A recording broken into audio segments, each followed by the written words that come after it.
Magandang araw mga bata.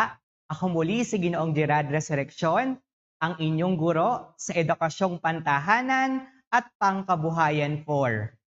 Sa araw na ito, ang layunin natin ay naisasagawa ang wastong paraan ng paglilinis ng bahay at bakuran. Sinasalamin ng malinis na tahanan ang isang masayang pamilya. Mula sa mga magulang hanggang sa nakababatang kapatid ay dapat tulong-tulong sa pagpapanatili ng masinop, maayos at malinis na tahanan. Kasiyasiyang pagmasdan at masarap sa pakiramdam kapag malinis ang tahanan. Nagdudulot ito ng kapanatagan sa mga kasapi ng mag-anak. Maaari mo bang ilarawan ang malinis sa tahanang iyong nakikita?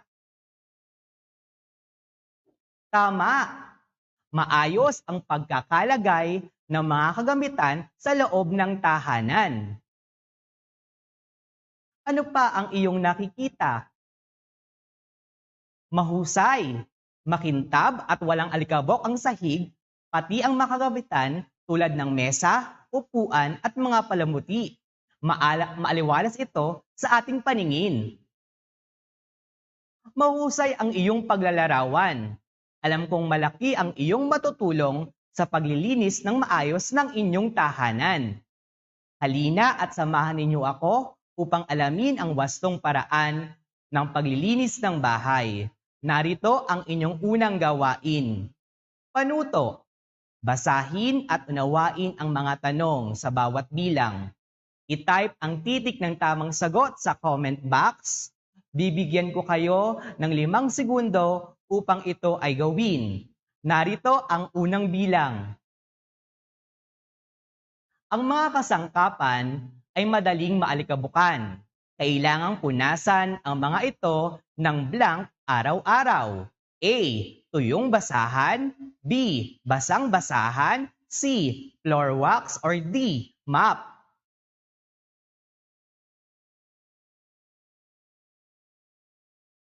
Kung ang inyong sagot ay tuyong basahan, ikaw ay tama. Number 2. Ang sahig ay blank upang kumintab. A. Binubunot. B. Dinidiligan. C. Inaagiwan. Or D. Winawalis.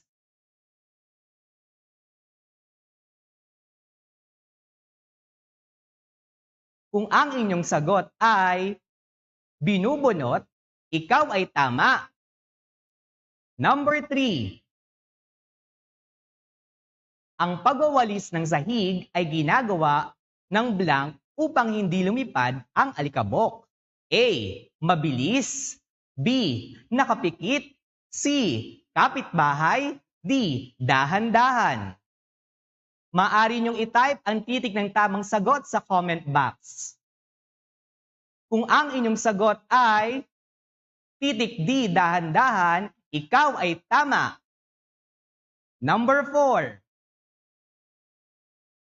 Sa pag-aalikabok, simulan sa mataas na bahagi ng mga kasangkapan, blank. A. Pababa. B. Pakaliwa. C. Pakanan. Or D. Pataas.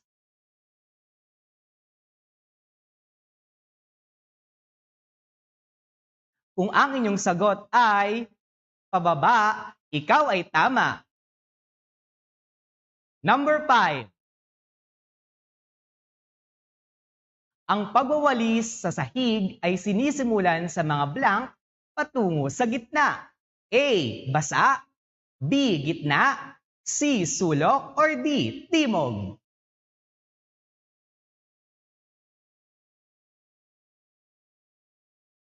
Kung ang inyong sagot ay C. Sulok, ikaw ay tama.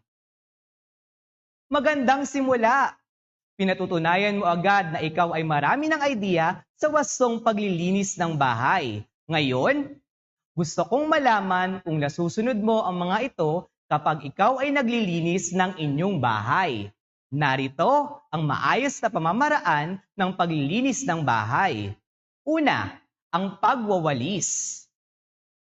Gumamit ng walis tambo sa pagwawalis ng sahig. Dahan-dahan ang pagwawalis upang hindi lumipad ang alikabok. Simulan sa mga sulok at sa tabi ng mga silid, patungong gitna ang pagwawalit. Gamitin ang dustpan at dakutin agad ang naipong dumi. Ito ang pagwawalis. Ikalawa, pag-aalis ng alikabok. Ang mga kasangkapan ay madaling maalikabukan. Kailangang punasan ang mga ito araw-araw. Ang lumang damit o lumang kamiseta ay mainam gamitin kung hindi nag-iiwan ng himulmol. Sa pag-alikabok, simulan ito sa mataas na bahagi ng mga kasangkapan pababa. Ang mga dekorasyon at palamuti ay kailangang punasan din. Ito ang pag-aalis ng alikabok. Paglalampaso ng sahig. Ang paglalampaso ng sahig ay ginagawa pagkatapos walisan ang sahig. Basain at bigaan ang map. Ilampaso ito sa sahig sa pagitan ng mga muebles, sa sulok, sa ilalim ng mesa at ng kabinet. Kapag marumi na, banlawan sa isang timba na katamtaman ang dami ng tubig o itapat ito sa gripo hanggang maalis ang dumi. Pigaan at gamiting muli. Ito ay paglalampaso ng sahig. Next ay ang pagbubunot. Binubunot ang sahig upang kumintab. Punasan muna ang sahig bago lagyan ng floor wax. Gawing manipis at pantay-pantay ang pagkakalagay. Patuyuin muna ito bago bunutin. Punasan ng tuyong basahan upang lalong kumintab ang inyong sahig. Ang pamamaraan na ito ay ang pagbubunot. Sa puntong ito, kilalanin naman natin ang mga sumusunod na kagamitang panlinis. Bibigyan ko lamang kayo ng 5 segundo upang i-type sa comment box ang inyong sagot. Tukuyin ang mga sumusunod na kagamitang panlinis. Number 1. Ginagamit ito na pamunas sa sahig.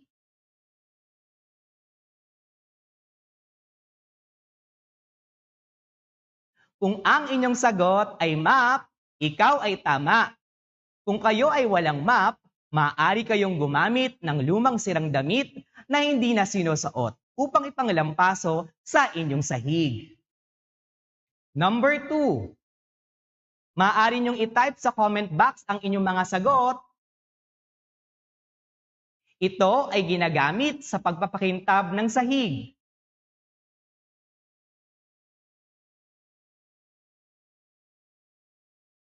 Kung ang inyong sagot ay bunot, ikaw ay tama.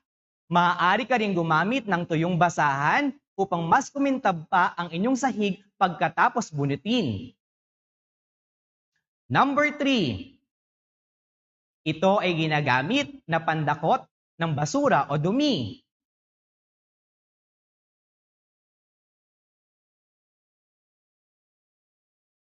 Kung ang inyong sagot ay dustpan, ikaw ay tama. Number 4. Ito ay ginagamit sa pagwawalis sa makinis na sahig. Mahusay, nakikita ko na ang inyong mga sagot sa ating comment box. Number 4, kung ang iyong sagot ay walis tambo, ikaw ay tama. Isasabit mo ito sa pako pagkatapos gamitin upang hindi ito makalbo. Walis tambo. Number 5. Ito ay ginagamit sa pagwawalis sa magaspang na sahig o kaya naman sa bakuran.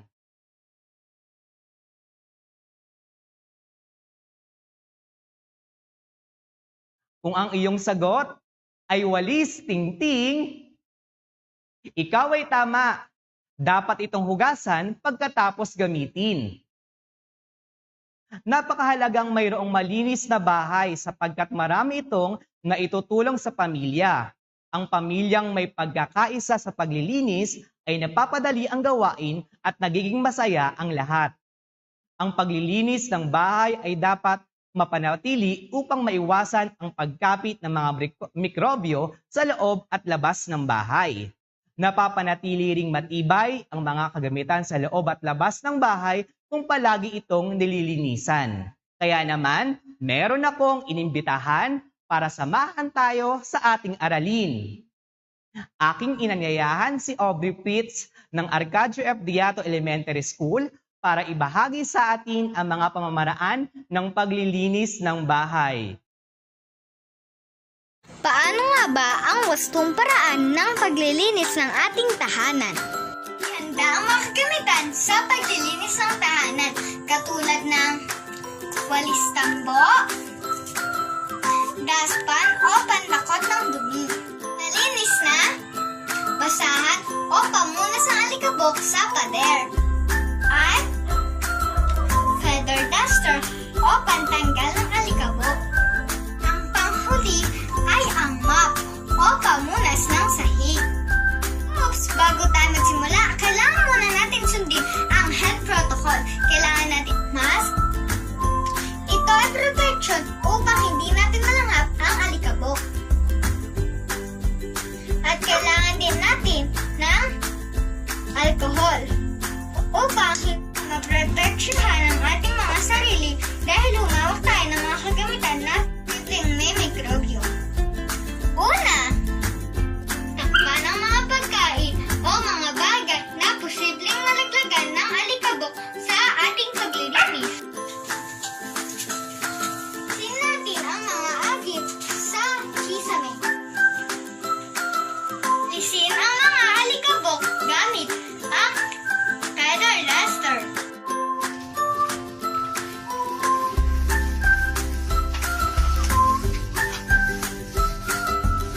Punasan natin ang dumi sa pader.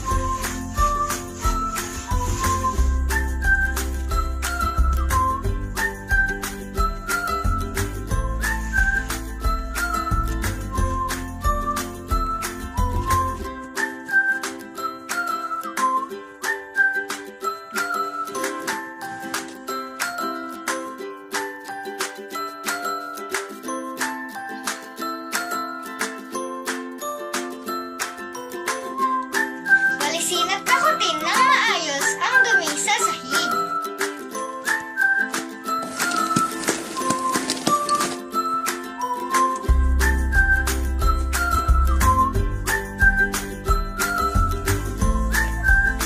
Kuskusin ng mabuti ng may sabon ang sahig.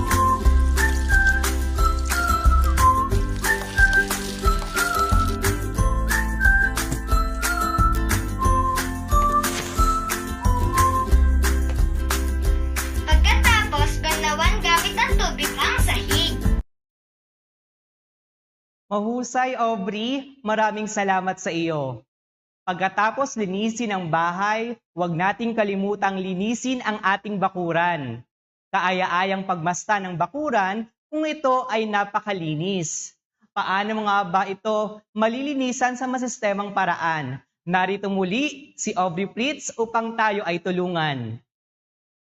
Mga kagamitan sa paglilinis ng bakuran.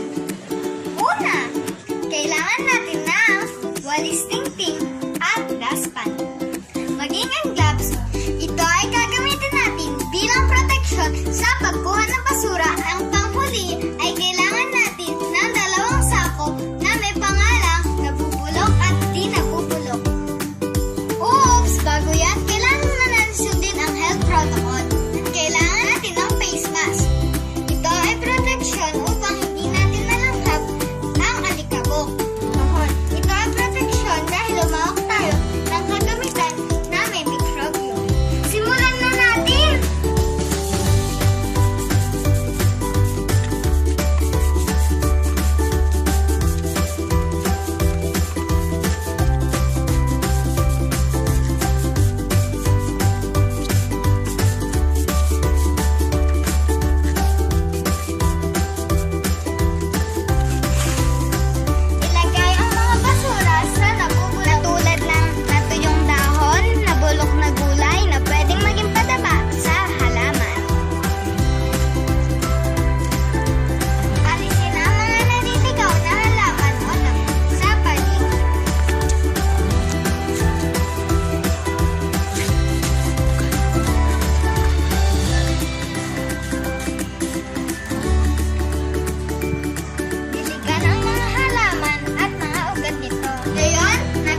Maraming salamat, Aubrey. Napakahusay. Dapat kang palakpakan. Ang iyong binahagi ay lubos na makakatulong upang mapanatiling malinis ang ating tahanan at bakuran. Ngayon naman, dumako na tayo sa ating susunod na gawain.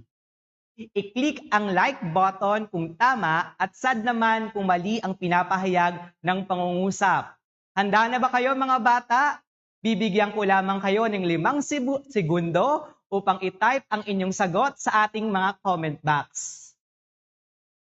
Unang bilang. Linisin ang daanan ng tubig o kanal. Ito ba ay tama o mali? Hit ang like button kung tama at sad button naman kung mali. Ang tamang sagot ay like button. Nililinis dapat ang daanan ng tubig o kanal upang maiwasan itong pamahayan ng mga lamok at iba pang mga hayop. Bilang 2. Sa pag-aagiw ng kisame, mahalagang gumamit ng walis na may mahabang hawakan. Tama o mali? Tama! Iwasan nating tumuntong sa silya kung mag-aagiw, sa halip ay gumamit ng walis na may mahabang hawakan upang makaiwas tayo sa anumang aksidente. Number 3. Ang mga tirang likidong ginamit sa paglilinis ay maaaring ilagay sa kahit saang sulok ng bahay. Tama o mali? Mali! Ang mga tirang likidong ginagamit sa paglilinis ay maaari nating itago sa hindi naaabot ng bata. Hindi dapat ito iniiwan kung saan-saan. Number 4. Maaaring paghalu-haluin ang mga basura at sunugin ang mga ito sa harap mismo ng inyong bahay. Tama o mali?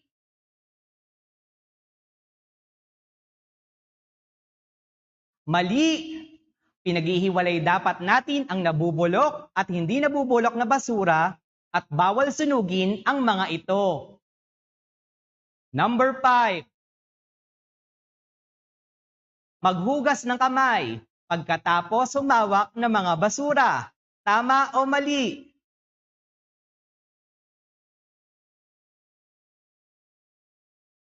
Tama! Ang paghuhugas ng kamay ay ugaliin upang tayo ay makaiwas sa sakit. Number 6.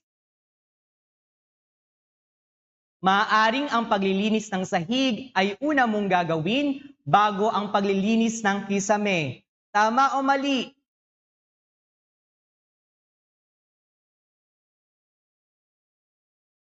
Mali! Ang tamang gawin ay linisin muna ang kisame bago ang sahig upang maiwasan ang pagkalat muli ng alikabok. Number 7. Balutin ng lumang dyaryo at ilagay sa basurang may takip ang mga may basag na baso. Tama o mali? Type na ang inyong sagot. Tama! Ginagawa ito upang maiwasan ang disgrasya. Number 8. Gumamit ng apron upang hindi malanghap ang alikabok habang naglilinis. Tama o mali?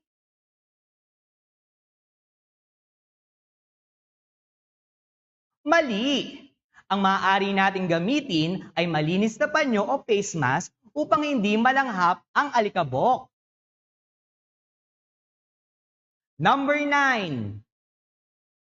Itapon ng maayos ang mga basura at i-recycle ang mga bagay na maaaring magamit pa o maaaring ipagbili. Tama o mali?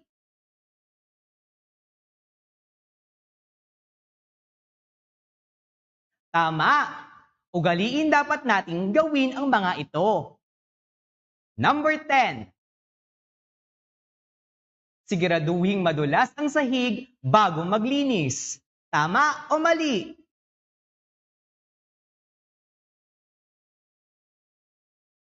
Mali! Ang madulas na sahig ay maaaring magdulot ng sakuna o pagkadisgrasya.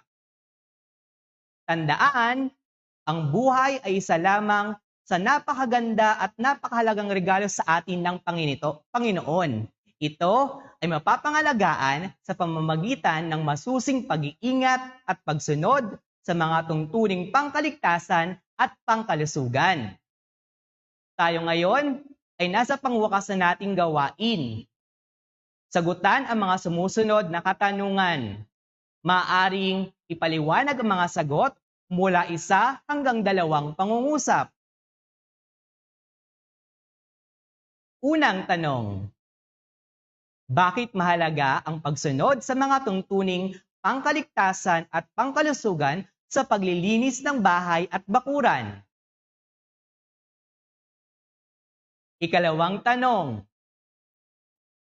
Ano-ano ang maaari mong gawin upang makatulong sa paglilinis ng bahay at bakuran?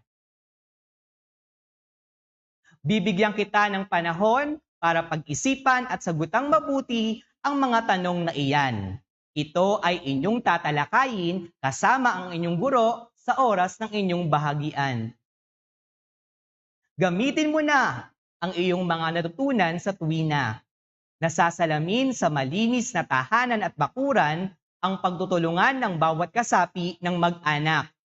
Ang sapat na kaalaman sa angkop na kagamitan at pagsunod sa wastong paraan sa paglilinis ay makatitipid sa oras, lakas at salapi. Laging sumunod sa tungtuning pangkaligtasan at pangkalusugan. Muli, ako si Ginoong Gerard C. Resurrection ng Arcadio F. Diato Elementary School, ang inyong guro sa Edukasyong Pantahanan at Pangkabuhayan 4. Hanggang sa muli, paalam!